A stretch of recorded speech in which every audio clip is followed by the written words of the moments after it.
Hello everyone. एक बार फिर से मैं हाजिर हूँ आप सबके सामने एक और इंटरेस्टिंग वीडियो लेकर बायोलॉजी के बारे में।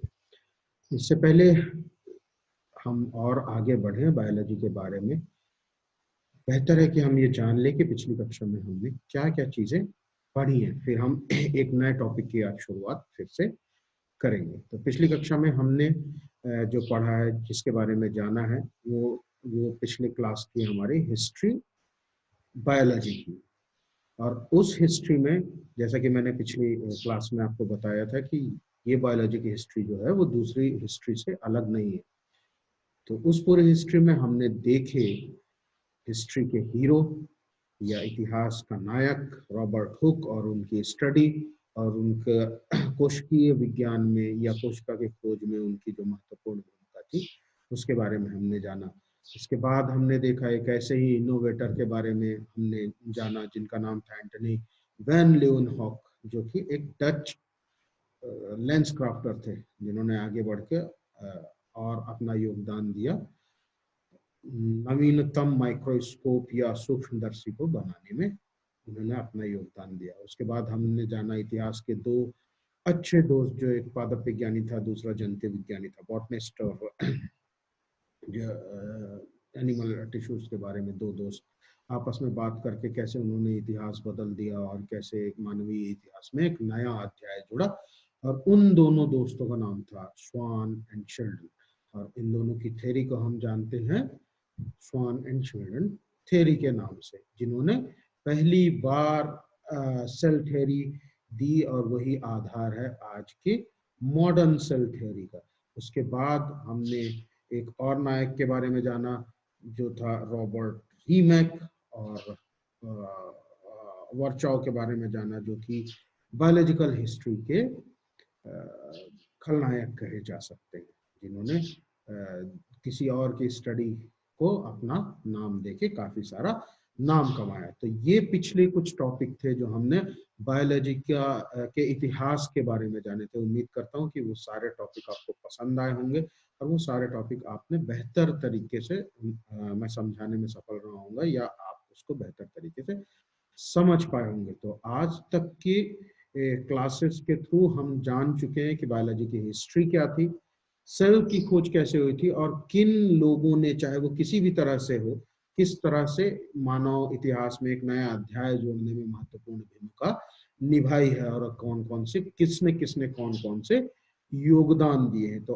आज के दिन में हम जानते हैं कि रॉबर्ट हुक की हिस्ट्री क्या थी, एंटनी वैन लीeuwenhoek की हिस्ट्री क्या थी, स्वान एंड शिल्डन की थ्योरी क्या थी या फॉर्मुलेशन ऑफ सेल थ्योरी क्या थी और मॉडर्न सेल थ्योरी क्या थी। आइए अब हम आज इससे आगे बढ़ के थोड़ी और चीजें जानते हैं कि और क्या क्या चीज इंटरेस्टिंग है। तो आज हम जिस बारे में बात करने वाले हैं बायोलॉजी की इस क्लास में, मैं आप सबका स्वागत करता हूं। तो आज हम जिस बारे में बात करेंगे, अब तक हमने जान लिया कि सेल क्या है। आज हम बात करेंगे सेल साइज के ऊपर या कोशिकीय आकार के ऊपर। और जैसे कि आज आप मेरी स्क्रीन यहाँ पे देख पा रहे हैं, आप देख पा रहे होंगे different kind of size of cells. जैसे कि अगर मैं बात करूं बैक्टीरियोफेज 14 की, यहाँ पर जो जो है एक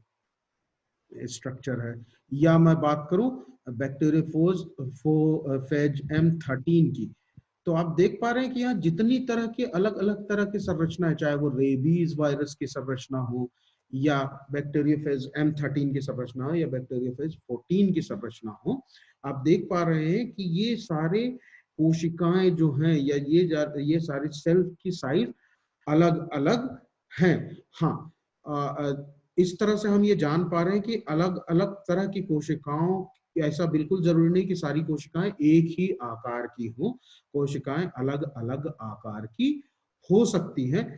ये बात जरूर है कि एक ही तरह की प्रजातीय कोशिकाएं एक ही तरह की होती हैं। जैसे अगर मैं बोलूं कि बैक्टीरियोफेज T4 जो है या बैक्टीरियोफेज M13 जो है, वो एक ही तरह की कोशिकाएं वैसी ही नजर आएंगी, लगभग उनका साइज वैसा ही होगा। यानी अगर मैं 100 बैक्टीरियोफेज T4 लूंगा तो वो एक ही तरह की होंगी, वो डिफरेंट डिफरेंट काइंड की नहीं हो सकती, या वो अलग अलग तरह के दिखने वाली संरचना उनकी अलग अलग तरह की नहीं हो सकती। ऐसे ही बैक्टीरियोफेज M13 के बारे में बात करूं तो वो एक ही तरह के संरचना वाले होंगे, या रेबीज वायरस के बारे में बात करूं तो एक ही तरह के संरचना वाले होंगे। या इस बीच आपने सुना होगा शायद इबोला वायरस, अगर मैं इसकी बात करूं तो सारे इबोला वायरस लगभग या इसी तरह के एग्जैक्ट इस तरह से ही दिखाई देने वाले वायरसेस होंगे, या दिखाई देने वाली इस तरह से ही दिखाई देने वाली संरचनाएं होंगी। तो स्वजातीय या एक ही तरह या अपने ही समूह या समान समूह वाली सारी कोशिकाएं एक तरह की होती हैं, किंतु इसका ये बिल्कुल भी मतलब नहीं कि सारी कोशिकाएं एक जैसी होती हैं। और चूंकि हम कोशिकाओं की आकृति या साइज के बारे में अध्ययन कर रहे हैं, तो हम कोशिकाओं का वर्गीकरण या कोशिकाओं को देखने का अभी फिलहाल जो हमारा नजरिया है वो उसकी आंतरिक संरचना नहीं है, वो बाह्य रूप से या बाहरी या एक्सटर्नल इससे कैसे नजर आती हैं, क्या वो छोटी हैं, बड़ी हैं, या उनके साइजेस क्या हैं, या उनकी आकृति के आधार पर हम अभी फिलहाल कोशिकीय आकृति के बारे में अध्ययन कर रहे हैं। तो आप इस स्क्रीन पे देख सकते हैं मेरे, चाहे वो रेबीज वायरस हो या एबोला वायरस हो या इकोली बैक्टीरिया हो या बैक्टीरियोफेज T4 हो या बैक्टीरियोफेज M13 हो, ये अलग अलग तरह की कोशिकाएं हैं और इनकी आकृति अलग अलग है। तो आज हम इसी के बारे में बात करने वाले हैं कि विभिन्न प्रकार की कोशिकाएं की आकृति अलग अलग तरह की होती है, और इसको जो नापने का तरीका है, इसको जो नापने का पैमाना है वो क्या है।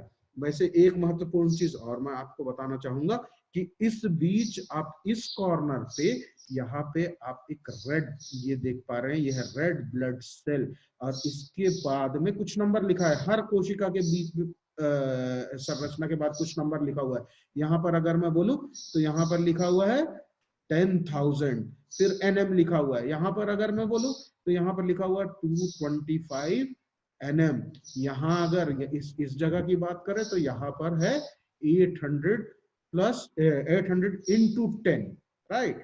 ये इस संरचना के बारे में बात करूं तो ये 30 NM की है। इस संरचना की अगर मैं बात करूं तो 90 NM की है। इस संरचना की अगर मैं बात करूं तो 300 इंटू 10 NM की है। तो ये असल में आज हमको जानना है कि ये जो नंबर्स के बाद ये जो लिखे हुए हैं NM या और सारी चीजें, ये असल में क्या है। और अगर मैं ये कहूं कि कोई कोशिका इतनी बड़ी है या इसकी साइज इतनी है, तो हम उसका अंदाज कैसे लगाएंगे कि ये कितनी बड़ी संख्या है, या ये कितनी बड़ी संरचना है, या कितनी छोटी संरचना है। तो आज हम इसके बारे में ही बात करेंगे और देखते हैं कि आज और हम इंटरेस्टिंग क्या क्या सीख पाते हैं या आज जान पाते हैं। तो अभी हम कोशिश करेंगे विभिन्न प्रकार की कोशिकाओं को देखने की, और उसके माइक्रोस्कोपिक लेवल पे वो किस किस किस लेवल की कोशिकाएं हैं वो देखने की कोशिश करेंगे। और हम कोशिश करेंगे कि जो नंबर्स लिखे हुए हैं उसके साथ उसके पीछे जो नंबर्स के पीछे जो NM लिखा हुआ है या MM लिखा हुआ है, या कुछ कुछ ऐसी ऐसी चीज भी होंगी जो शायद आप ना पहचान पाए कि वो क्या है, और उसकी आकृति किस तरह की है या कैसी है, वो आज हम देखने की कोशिश करेंगे, समझने की कोशिश करेंगे। तो इससे पहले कि हम और आगे बढ़े, ये बात एकदम क्लियर हो जानी चाहिए कि एक ही समूह या एक ही ग्रुप की कोशिकाएं जरूर एक तरह की हो सकती हैं, या एक ही या स्वजातीय तरह की कोशिकाएं जरूर एक तरह की हो सकती, लेकिन ये बिल्कुल जरूरी नहीं कि सारी कोशिकाएं एक जैसी हो। सारी कोशिकाओं का स्वरूप आकृति के रूप में अलग अलग हो सकता है। तो आइए देखते हैं, जैसे आप यहाँ पर देख पा रहे हैं, एक हमने शुरुआत की है एटम से, लिपिड से, प्रोटीन से, फ्लू वायरस से, माइटोकॉन्ड्रिया से, एनिमल सेल से, बैक्टीरिया से, प्लांट सेल से, human egg, frog egg, chicken egg, ostrich egg and adult female. तो इस पूरी स्लाइड में जो देखने वाली चीज है, वो इंटरेस्टिंग चीज है, जो आपको समझने वाली चीज है, आपके नीचे एक स्केलर दिया हुआ है। अभी अगर मैं एटम के बारे में बात करूं तो ये कहीं पर जाके खड़ा होता है 0.1 nm पर। वहीं पर अगर मैं लिपिड के बारे में बात करूं तो ये खड़ा होता है आसपास कहीं 10 nm और 1 nm और 10 nm के बीच में। तो अगर मैं इसको बीचों बीच मान लू, यहाँ मान लू तो अबाउट 7 nm।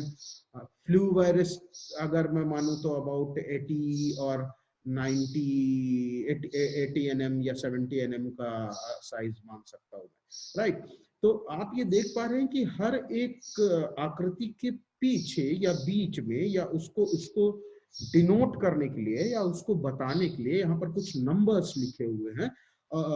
जैसे कि इन ये नंबर है यहाँ पर 0.1 या 0.1, यहाँ है 1, यहाँ है 10, यहाँ है 100, फिर से यहाँ 1, 10, 100, 1, 10, 100 और 1, या 0.1, 1, 10, 100, 1, 10, 100, 1, 10, 100, और इसके पीछे इसको डिनोट करने के लिए कुछ कुछ कुछ चीजें लिखी हुई हैं, like nm, 1 nm, 10 nm, 100 nm। और ये अगर आपको संरचना पता है इसको क्या बोलते हैं तो बहुत अच्छी बात है, नहीं है तो आप इसको ये मान के चलिए कि यू जैसे कुछ संरचना है। हम इसके बारे में आगे बात करेंगे, यू जैसी कोई संरचना है जो यहाँ पर लिखी हुई है। तो आप देख पा रहे हैं एक नंबर के पीछे उसको डिनोट करने के लिए उसका कुछ ना कुछ, या उसको बताने के लिए उसके पीछे डिनोट करने के लिए उसको कोई चीज लिखी हुई है, कोई शब्द, कोई अक्षर लिखे हुए हैं, एनएम या यूएम जैसे दिखने वाले संरचना है। तो हम इसके बारे में बात करेंगे कि ये कौन सी यूनिट है और इसका क्या मतलब होता है। इस स्लाइड में और देखने वाली महत्वपूर्ण चीज ये है इस स्क्रीन में कि आप यहां से अंदाज लगा सकते हैं कि मानवीय आंखों की क्षमता सूक्ष्म चीजों को देखने के लिए कहां तक सक्षम है, या किस किस एक पर्टिकुलर रेंज से हमको माइक्रोस्कोप की जरूरत है। वो माइक्रोस्कोप लाइट माइक्रोस्कोप होगा या इलेक्ट्रॉन माइक्रोस्कोप होगा। तो अगर हम बात करें तो मानवीय जो आंखें हैं या नग्न आंखें हैं, वो 100 इस वाले पैरामीटर से लेके इससे जितनी भी बड़ी चीजें हैं वो हम अपनी नग्न आंखों से देख सकते हैं। यहां से लेके अगर मैं बोलूं इस तरफ जाऊं तो ये 100 nm तक के लिए मुझे लाइट माइक्रोस्कोप का रिक्वायरमेंट होता है। और इससे सूक्ष्म चीजें और अगर मुझे देखनी है तो फिर मुझे इलेक्ट्रॉन माइक्रोस्कोप की जरूरत पड़ेगी। तो ये एक ऐसी स्क्रीन है जहां आप देख सकते हैं कि चीजें कितनी छोटी से लेके कितनी बड़ी तक हो सकती हैं।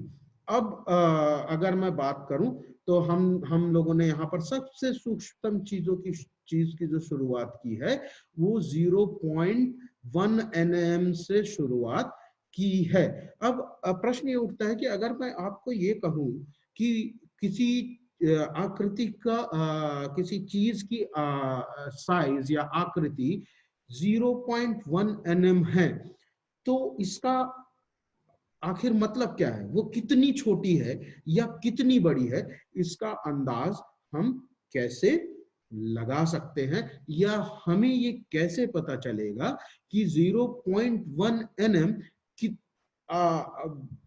वास्तव में कितना बड़ा होता है। ठीक है, तो ये समझने के लिए आइए हम आगे बढ़ते हैं।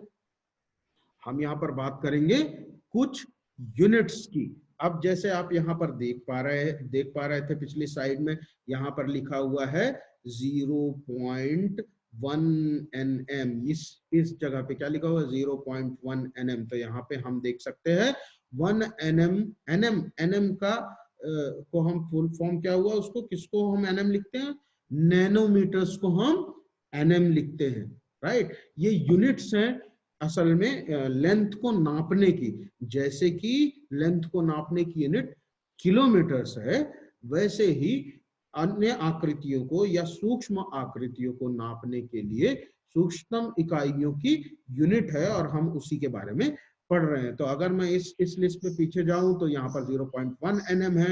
ये किसके बराबर होता है, या nm का फुल फॉर्म क्या होता है? nm का फुल फॉर्म होता है नैनोमीटर। वैसे ही अगर मैं इस तरफ से आगे बढ़ते जाऊं तो अब मेरे पास ये एक नई संरचना है, या ये nm नहीं लिखा हुआ है कम से कम। तो अब अगर ये nm नहीं लिखा हुआ है तो इसको हम क्या कहते हैं, ये हम देखते हैं। यहाँ हम इस संरचना को बोलते हैं माइक्रोमीटर। इस संरचना को हम बोलते हैं माइक्रोमीटर। और सबसे छोटी यूनिट जो होती है वो कहलाती है एंगस्ट्रॉम्स। तो अगर मैं फिर से पिछली स्लाइड में जाऊं और मैं ये बोलूं कि अगर किसी चीज की साइज या किसी चीज की आकृति 0.1 nm है तो वास्तव में वह कितनी बड़ी हुई, यह समझने के लिए आइए हम फिर से अगली स्लाइड पे चलते हैं और यहाँ पर समझने की कोशिश करते हैं कि आखिर 0.1 nm कितनी बड़ी संरचना है, या 1 nm कितनी बड़ी संरचना है, या 100 nm कितनी बड़ी संरचना है। तो आइए हम बात करते हैं यूनिट्स की। अगर मैं यूनिट्स के बारे में बात करूं तो हमारे पास लेंथ को मापने के लिए जो यूनिट है, हम सब जिसको अच्छी तरह से जानते हैं, मैं उम्मीद करता हूं आप भी जानते होंगे, हम सब अच्छी तरह से जानते हैं, हम यूनिट जानते हैं अभी किलोमीटर्स। तो किलोमीटर्स को अगर मैं कम करना शुरू करूं, ठीक है, तो हम सभी को पता है कि 1000 मीटर बराबर 1 किलोमीटर होता है, राइट।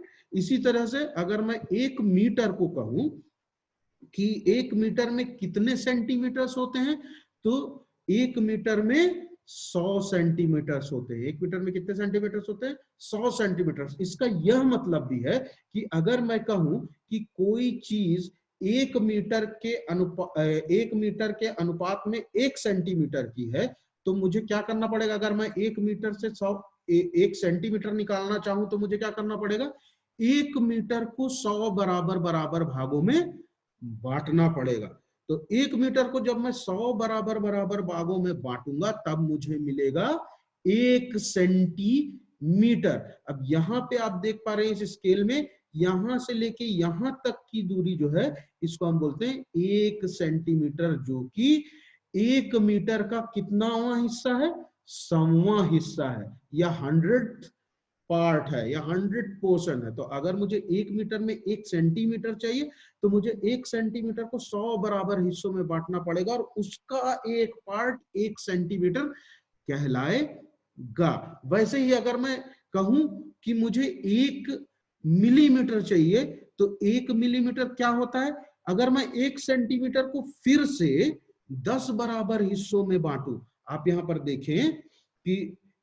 देखें कि ये 0 से लेकर 1 तक, या 1 से लेकर 2 तक, या 2 से लेकर 3 तक, या 3 से लेकर 4 तक हमारे स्केल्स में ये जो छोटी रेखाएं खिंची हुई हैं, इन रेखाओं को हम मिलीमीटर्स कहते हैं। यानी 1 सेंटीमीटर को जब मैं 10 बराबर हिस्सों में बांटता हूं तो उसका एक भाग जो है वो 1 मिलीमीटर कहलाता है। यानी दूसरे शब्दों में अगर मैं बोलूं कि 1 मिलीमीटर क्या होता है, तो इसका मतलब होता है कि 1 मिलीमीटर जो है वो 1 सेंटीमीटर का 10वां हिस्सा होता है। इसी तरह से अगर मैं कहूं कि 1 मिलीमीटर या 1 माइक्रोमीटर क्या होता है? 1 माइक्रोमीटर। अब ये 1 मिलीमीटर को अगर मैं 1000 बार और तोड़ दूं, 1000 बार और बराबर बराबर हिस्सों में बांटू, 1 मिलीमीटर को अगर मैं 1000 बार और बराबर बराबर हिस्सों में बांटू तो उसका एक हिस्सा जो है वो माइक्रोमीटर कहलाता है। और इस तरह से अगर मैं माइक्रोमीटर को फिर से 1 माइक्रोमीटर को फिर से 1000 बराबर बराबर हिस्सों में बांटू तब जाके मुझे 1 नैनोमीटर मिलता है। और अगर उस 1 नैनोमीटर को मैं फिर से 10 बराबर हिस्सों में बांटूंगा तब जाके मुझे 1 एंगस्ट्रॉम मिलता है। यानी एंगस्ट्रॉम जो है वो एक सबसे सूक्ष्मतम इकाई है और वो 1 nm का 10वां हिस्सा है। तो अगर मैं पिछली स्लाइड में जाऊं तो 0.1 nm का मतलब है 1 nm। वैसे ही 1 nm का जो मतलब है वो क्या है, 1 माइक्रोमीटर का 1000वां हिस्सा, 1 माइक्रोमीटर का 1000वां हिस्सा। तो अगर इस हिसाब से मैं इस स्लाइड को फिर से देखूं या इस स्क्रीन को फिर से देखूं, तो अब आप सोचिए कि हम कितने सूक्ष्मतम आकृति की बात कर रहे हैं हम, और क्यों हमको इलेक्ट्रॉन माइक्रोस्कोप की जरूरत है। तो आप यहाँ पर देख पा रहे हैं कि हम 1 nm या 0.1 nm या 1 nm, अगर मैं 0.1 nm की बात करूं तो मैं असल में बात कर रहा हूं 1 एंगस्ट्रॉम की। अगर 1 nm के बारे में बात करूं तो मैं असल में बात कर रहा हूं 1 माइक्रोमीटर के 1000वें हिस्से की। ठीक है, तो इस तरह से आप अंदाज लगा सकते हैं कि हम कितने सूक्ष्मतम जीवों के बारे में बात कर रहे हैं, और हम जीवन के जिस स्तर की बात कर रहे हैं वो कितने सूक्ष्म है। इसलिए हमको क्यों ये अपनी नग्न आंखों से दिखाई नहीं देते। और मैं उम्मीद करता हूं कि इस कन्वर्जन के बाद कम से कम आपको थोड़ा बहुत आइडिया जरूर हो गया होगा कि हम असल में अगर 0.1 nm के बारे में बात करते हैं तो वो कितने सूक्ष्म पैमाने पर हम बात कर रहे हैं। ठीक है, तो इस तरह से हम किसी भी सूक्ष्म जीव का को मापने का जो तरीका है या मापने की जो पद्धति है, उसके लिए हम इन यूनिट्स का इस्तेमाल करते हैं। और उम्मीद करता हूं कि अब आप इसको नंबर्स के पीछे लिखे हुए डिनोमिनेटर्स को अच्छे से पहचान पा रहे होंगे। अगर मैं 0.1 nm कहूं तो इसका मतलब है नैनोमीटर। अगर मैं 100 nm कहूं तो इसका मतलब है 100 नैनोमीटर। अगर मैं 10 ये कहूं तो इसका मतलब है 10 माइक्रोमीटर्स। और इसी तरह से 1 mm का मतलब है 1 मिलीमीटर, 10 mm का मतलब है 10 मिलीमीटर, और 1 m का मतलब है 1 मीटर।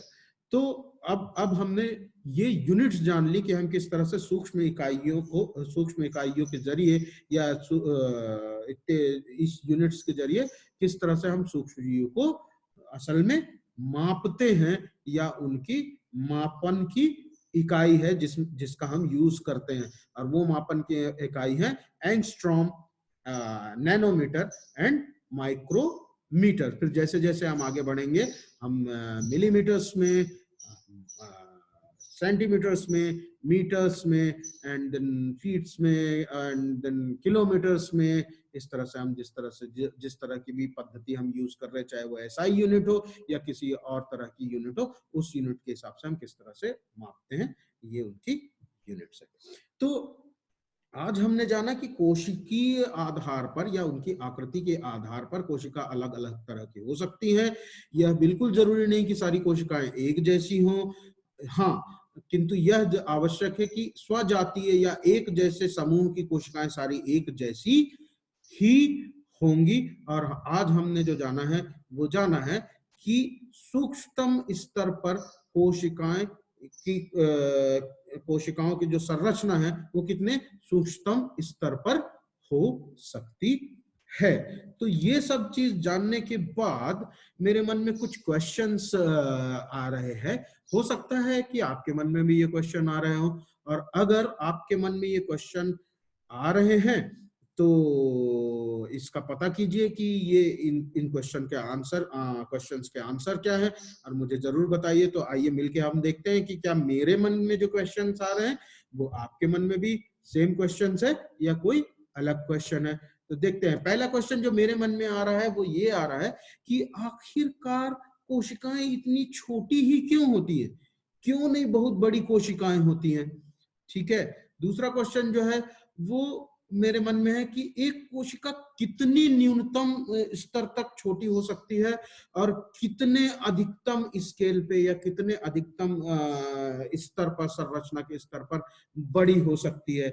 जो अगला क्वेश्चन है मेरे मन में वो है कि जितने भी लिविंग थिंग्स हैं वो सारी यूनिसेल्युलर क्यों नहीं है, या एक ही कोशिका के क्यों नहीं है, या अगला क्वेश्चन जो है वो है कि क्यों सारे जितने भी बिग क्रिएचर्स है या जितनी भी बड़ी संरचनाएं हैं वो बहुकोशिकीय ही क्यों है, वो एक कोशिकीय क्यों नहीं है। और सेल थ्योरी में हमने ये पढ़ा था कि कोशिकाएं जो है वो अपने प्री एग्जिस्टिंग जो सेल्स हैं उनसे ही पैदा होती हैं या उन्हीं के विभाजन से बनी है। तो कोशिकाओं में ऐसा क्या होता है जिसके कारण वो विभाजन करने के लिए मजबूर हो जाती है, कोशिका को जरूरत क्यों है विभाजन की। तो ये कुछ क्वेश्चन है जो मेरे मन में आ रहे हैं। हो सकता है ये क्वेश्चन आपके भी मन में आ रहे हो। तो अगर ये आपके मन में ये सारे क्वेश्चन आ रहे हैं तो कोशिश कीजिए कि ये जानने के कि इन सारे क्वेश्चंस के आंसर क्या है या उत्तर क्या है। तब तक के अगली क्लास में मैं इन सारे इंटरेस्टिंग टॉपिक्स के या इन सारे इंटरेस्टिंग क्वेश्चंस जो मेरे मन में आ रहे हैं हम लोग मिलके इसके आंसर्स को खोजेंगे। तब तक के लिए आप भी आंसर खोजिए और मैं भी आंसर खोजता हूं। अगले सेशन में फिर से इस इंटरेस्टिंग टॉपिक के बारे में हम मिलके बात करेंगे और जानेंगे कि क्यों कोशिकाएं इतनी छोटी होती हैं, क्यों कोई कोशिका कितनी छोटी और कितनी बड़ी हो सकती है, क्यों सारी जीवित वस्तुएं सारी जीवित चीजें यूनिसेल्युलर नहीं हो सकती हैं, क्यों जितने भी बड़े क्रिएचर्स हैं या जितने भी बड़ी चीजें हैं वो मल्टी सेल्युलर हैं या बहुकोशिकीय हैं, और क्यों ऐसा क्या होता है जिसकी वजह से कोशिकाओं को विभाजन करके अपनी ही जैसी दूसरी कोशिकाओं को का निर्माण करना पड़ता है या प्रजनन करना पड़ता है। तब तक के लिए keep thinking, happy learning, bye, thank you.